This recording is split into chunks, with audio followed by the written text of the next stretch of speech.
Hello everyone.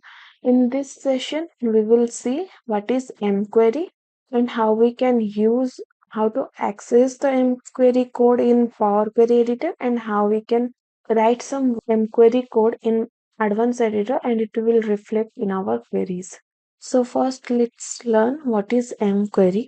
So in Power Query Editor, M is a functional programming language that is used for data transformation and manipulation. It is also known as mashup or mQuery language. M is specifically designed for working with data that is used to define the steps in data transformation process within the Power Query editor.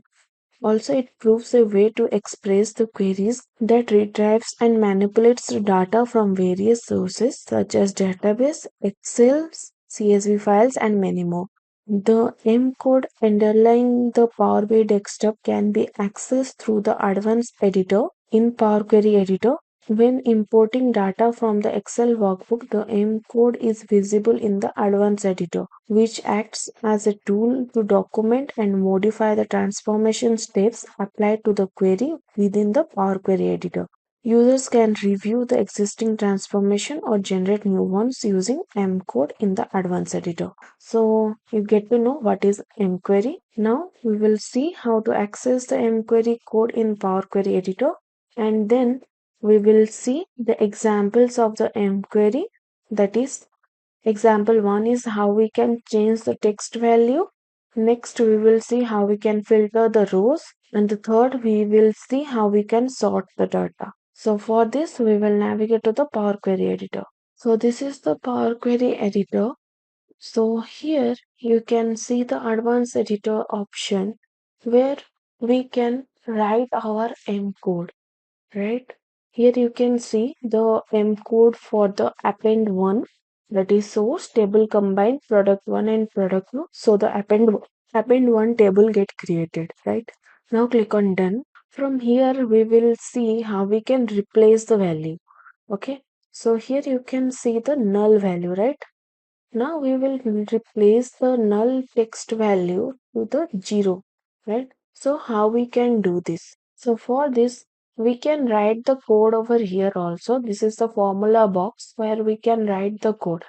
But we will not write the code because we go to the advanced editor option. Here we will provide one comma and here we will click on Control V. So here you can see the code to replace the text value. So for this I will change the, will take the step as source, Control C.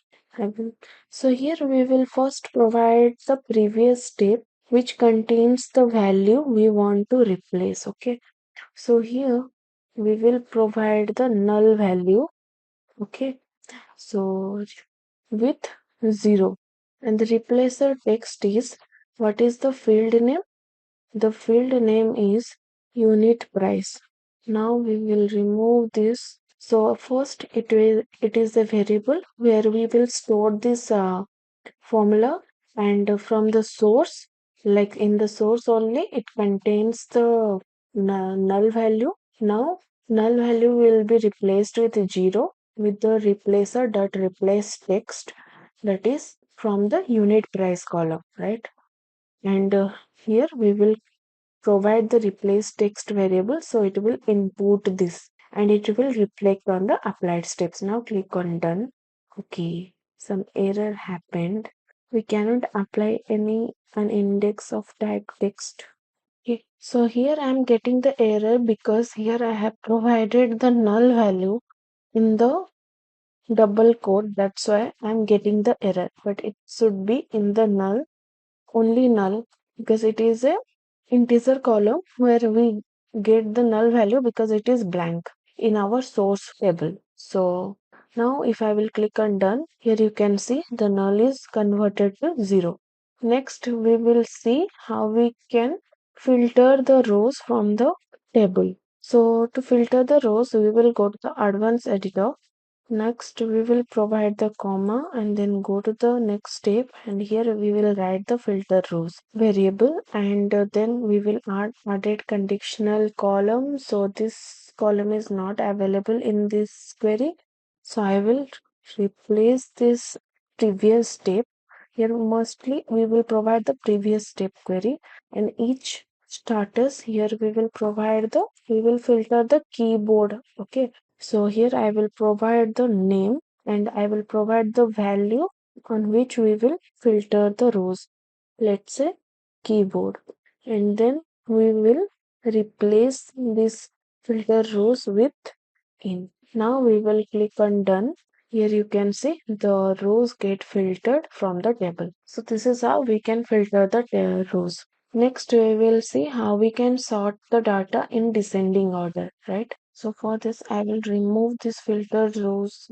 Then I will go to the advanced editor. Here I will provide comma and then I will provide sort order.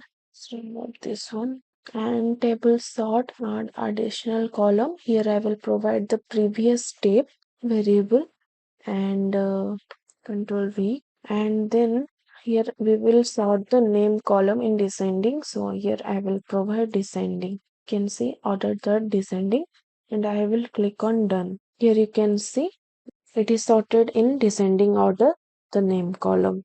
So this is how we can use mQuery and the in Power Query editor. That's all for today. We will see you on next module. Thank you so much.